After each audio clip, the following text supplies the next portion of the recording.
Tonight, Team Canada comes together to tackle a looming threat.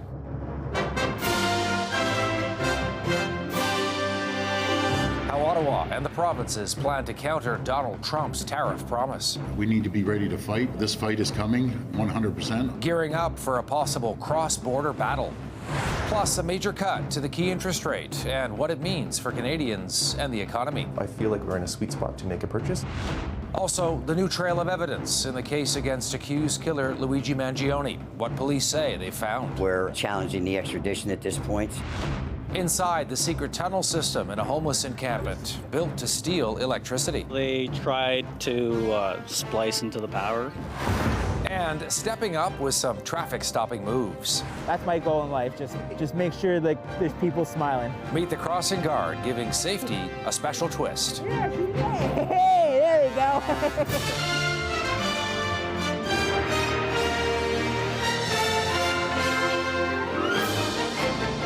CTV National News with Omar Sachedina.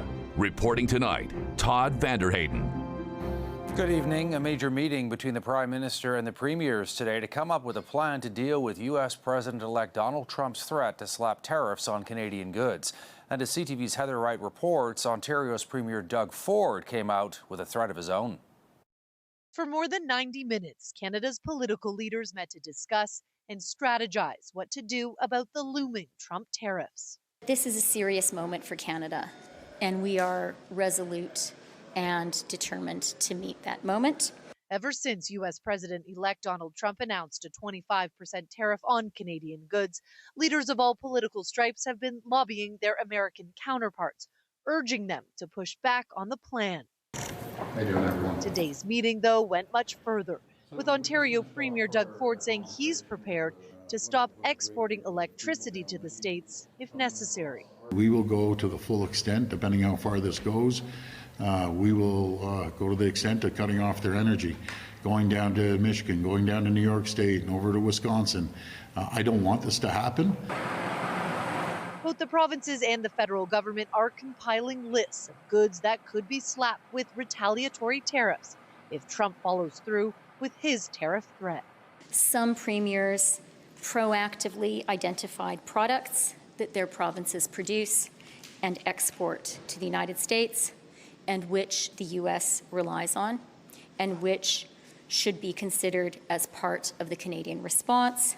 Canada has promised more border security spending to address Trump's concerns that illegal migrants and drugs are crossing from Canada into the U.S. And while the federal government stresses those numbers are small, a plan is being finalized with the provinces agreeing to pitch in. We shared details of the border plan with premiers and received positive feedback. That plan is expected to be finalized and presented to the Trump team by the end of the year. And tariffs likely high on the agenda next week when the premiers gather in Toronto for their fall meeting. Todd. CTV's Heather Wright. Thanks, Heather. Meantime, Trump supporter and tech billionaire Elon Musk blasted Prime Minister Justin Trudeau on social media today after Trudeau made these comments on the recent U.S. election. It was part of a speech Trudeau gave about women's involvement in politics.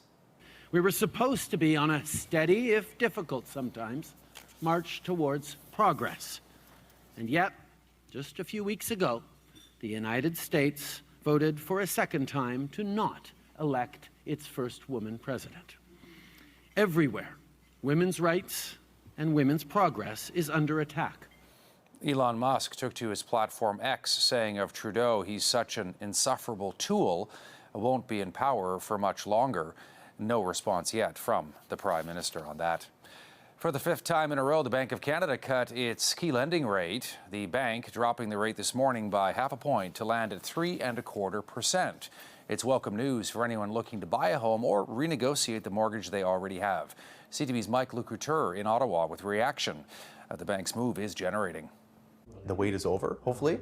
George Barrett has been house hunting for more than 5 years. Another interest rate cut is giving him the confidence to jump back into the market. I feel like we're in a sweet spot to make a purchase as interest rates come down. I anticipate we'll be taking a more gradual approach. While announcing another half percentage point cut, the governor of the Bank of Canada warned it could be time to pump the brakes. Tiff Macklem says economic growth has been weaker than expected.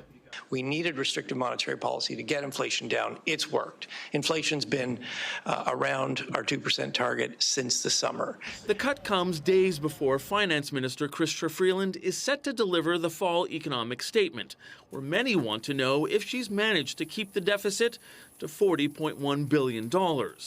Canada is leading the G7 in achieving a soft landing. Our economic plan is working. With the 2-month holiday on the GST starting this weekend and the government plan to give $250 checks to working Canadians, the central bank is looking at gradual cuts going forward. But some economists warn there are also other inflationary pressures. Wages are up 4.1% on a year-over-year basis. So that's forming some significant inflation pressures. It still must be a concern to the Bank of Canada. Real estate agents believe the bigger impact of such a large cut could be putting positivity into the market. And I think that positive sentiment turns over into potentially buyer activity. While the economy is headed in the right direction, the governor of the Bank of Canada says that could change. If Donald Trump follows through on his threat to impose 25% tariffs on Canadian goods, Tiff Macklem expects it to have a big impact on our economy. Todd? All right. Mike Lecouture in Ottawa.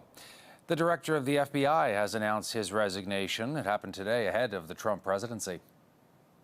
This is not easy for me. The move comes a week after Trump announced his intention to nominate a former prosecutor and fierce FBI critic, Kash Patel, to the role. Christopher Wray, under him, the FBI took part in multiple investigations of the former president.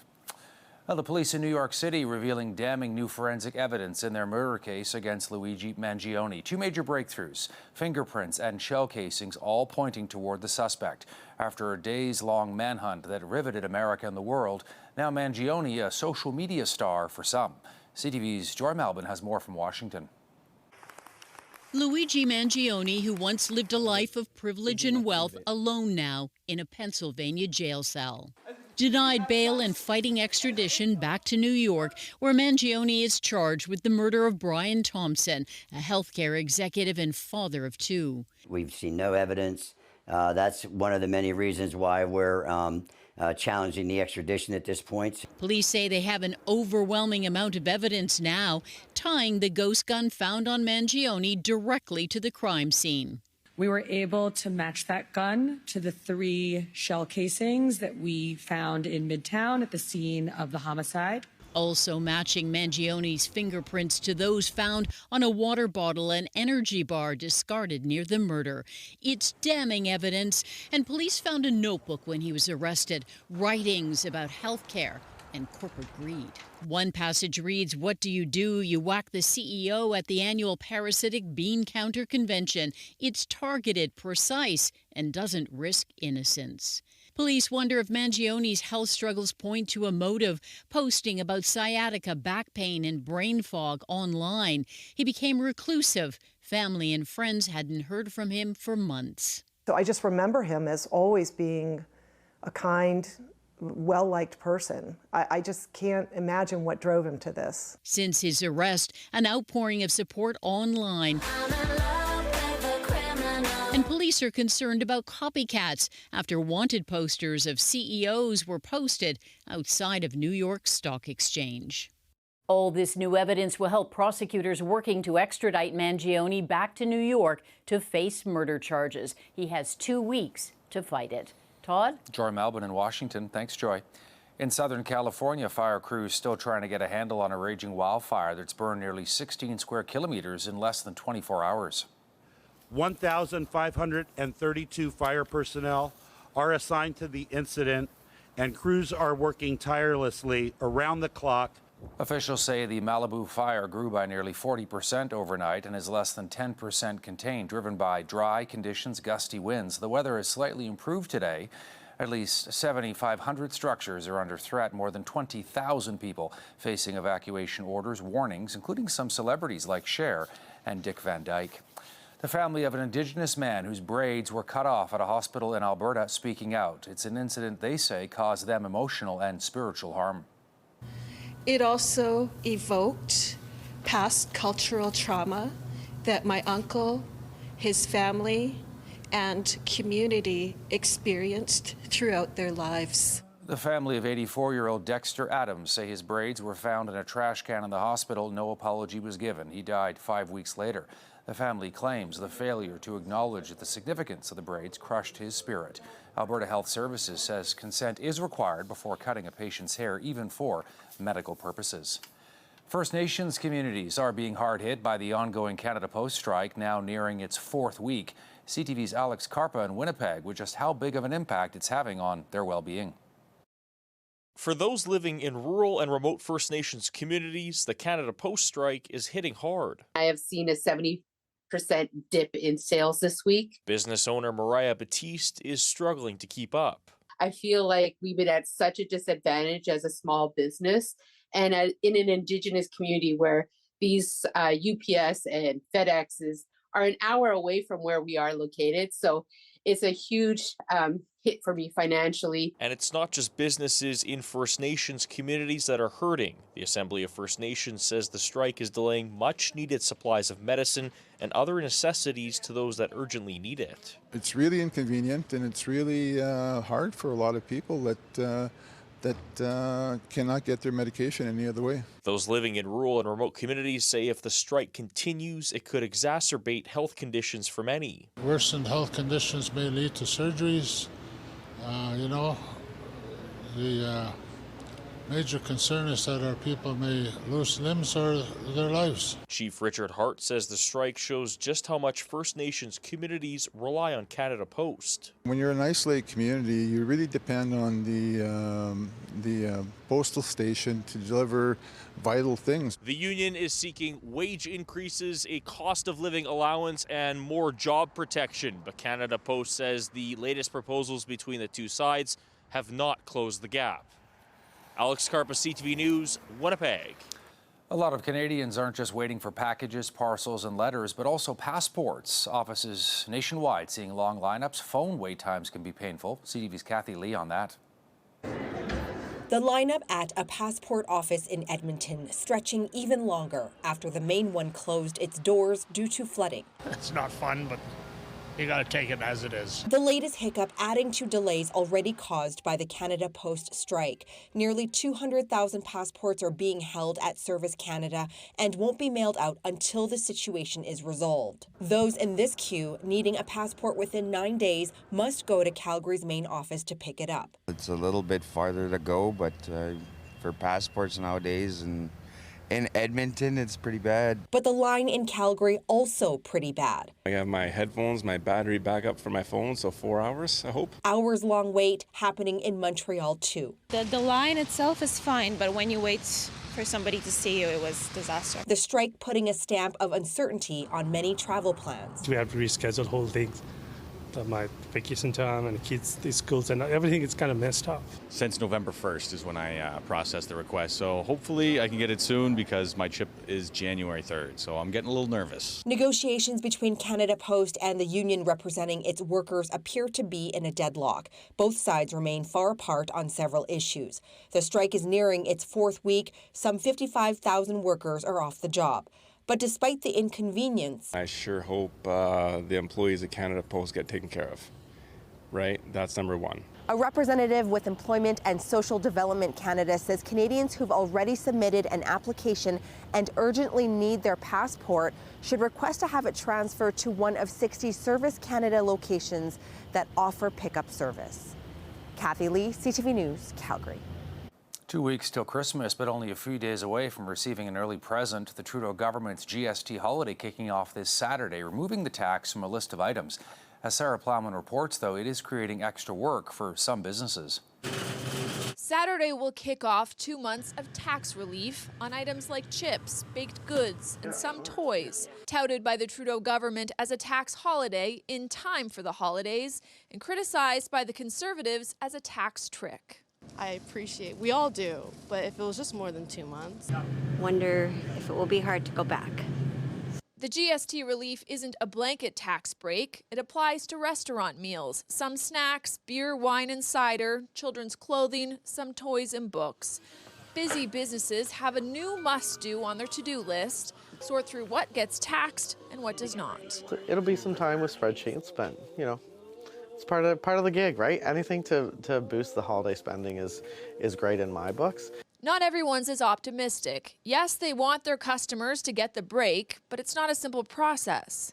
The way we've designed our store is in sections. Each section has a tax code. I have 400 plus tax codes, and I need to change them all one at a time. Some worry about making an error. The list is quite generic, and so we are being put in the position of having to make tax decisions that could implicate us if we make mistakes. In Ontario and Atlantic Canada, federal and provincial sales tax blend into a harmonized sales tax. In those places, the entire HST will be waived, which means more relief, but at a cost to provinces if they don't ask for compensation. Ontario is opting not to go that route at a cost of nearly $1 billion. This will cost New Brunswick $70 million. And while Premier Holt has signaled she doesn't wish to stand in the way of any affordability relief for New Brunswickers, I'm told discussions are ongoing with Ottawa to see how this province could be reimbursed. Sarah Plowman, CTV News, Lincoln, New Brunswick. All right, coming up, disconnected. Spreading out from that hole were additional little trenches and tunnels. The underground power stealing operation unearthed in Hamilton. Plus, the BC Crossing Guard stopping people in their tracks.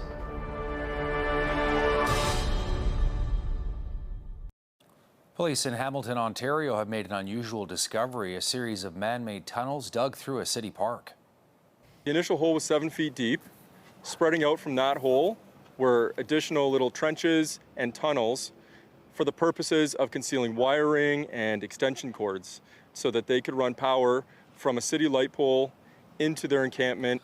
Police did catch a suspect, charging him with mischief along with possessing large amounts of fentanyl. Officers have relocated the tents over safety concerns and have temporarily fenced off the holes. Well, the governments of Quebec and Newfoundland and Labrador are closing in on a new deal for hydroelectric power. And as CTV's Garrett Barry explains from St. John's, it is a big development in a province with a long memory about a very bad deal. It's been 53 years since Churchill Falls first delivered power, and the bitterness and anger has only grown. To put it in the kind of crude language that you would probably get from most Newfoundlanders when they're asked about Churchill Falls, Garrett, that we were screwed. The Churchill Falls contract, signed in 1969, has been sending cheap power from this massive hydroelectric generating station in Labrador to Quebec for decades. Originally a partnership between the two provinces, Hydro-Quebec took some more risk and costs when constructing this dam.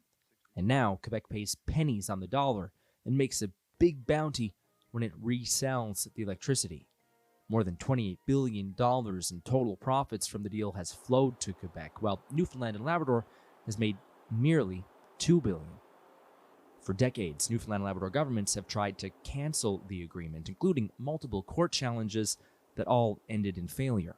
The deal isn't set to expire until 2041, but tomorrow's announcement may finally include a renegotiation of those terms. I think before we go rushing headlong into an agreement, there's got to be a fulsome debate on this. And we cannot enter into or revise any agreement that doesn't do that we are not the principal beneficiaries of this. Longtime journalist Bob Wakeham says he has some hope this deal might finally address some of Newfoundland and Labrador's concerns. I don't think that any Newfoundlanders will want to, put wings on Legault and have him go up to the Basilica and beatify him, because he's just a very practical politician. In Newfoundland and Labrador, the Churchill Falls contract isn't just a bad deal, it's a boiling point, a source of resentment that will color just about anything that could be announced tomorrow.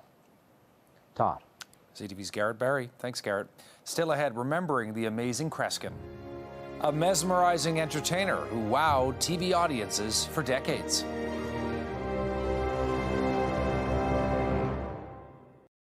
As Canada prepares to co-host the World Cup in 2026, FIFA has officially announced the next batch of host countries. The hosts of the FIFA World Cup 2030 will be Morocco, Portugal, and Spain. The first three matches will be held in Uruguay, Argentina, and Paraguay, marking 100 years since the first World Cup final was held in South America. Saudi Arabia will host the 2034 World Cup, sparking controversy over that country's poor human rights record. Advocates warn it will put migrant workers at risk. An entertainer once called a master of mind games and famously known as the Amazing Kreskin has died. If I read his thoughts on camera, this would be a major miracle, folks. Originally from New Jersey, George Kresge Jr. made a number of appearances on late-night television, including right here with us on CTV. He rose to fame as a pop culture phenomenon in the 1970s, showcasing mysterious mind-reading powers. His tricks included guessing details of strangers' lives or predicting cards chosen from a deck. A close friend saying he died of complications from dementia. He was 89 years old. All right, still ahead for us. How one BC crossing guard is guiding the way with a friendly face. We'll be right back.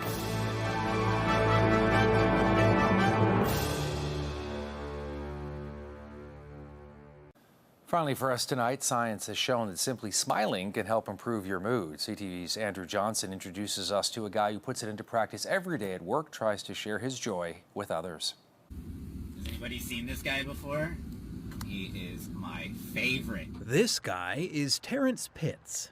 I love this job so much that I never ever want to stay home. So for 6 years, rain or shine, sluggish or sick, Terrence hasn't missed a day at his Surrey, BC crosswalk. He's the first face that they see when they come to school in the morning. His smiling face is just the start. 2 people coming. There, yep. Got this one coming up right now. Of a routine. See you later. That for Terrence. Sometimes I'll do a little dance number sometimes. Never gets old. The kids, just everyone in general, it just brightens my day. I just love helping out, making a smile, just making a difference pretty much every day. He admits some people find the whole thing a bit much, but his supporters speak for themselves. A wonderful job. Thank you very much. You have a very good day, sir. Hey. I get a lot of correspondence from the community letting us know what a joy he is. A community Terrence does find is sometimes in too much of a hurry. You're going to encounter a few speeders too around this area. Like this one right here. Slow down, please. But twice a week, Monday to Friday, there isn't any place he'd rather be. Just want to make sure everybody's happy. That's my goal in life. Just make sure there's people smiling. Hello. In this crosswalk, more often than not, they are. Nice day so far, eh? Andrew Johnson, CTV News, Surrey, BC. And that's CTV National on this Wednesday. I'm Todd Vanderheyden. For Omar Sachedina and all of us here at CTV National News, thank you for watching. And I'll see you again right here again tomorrow.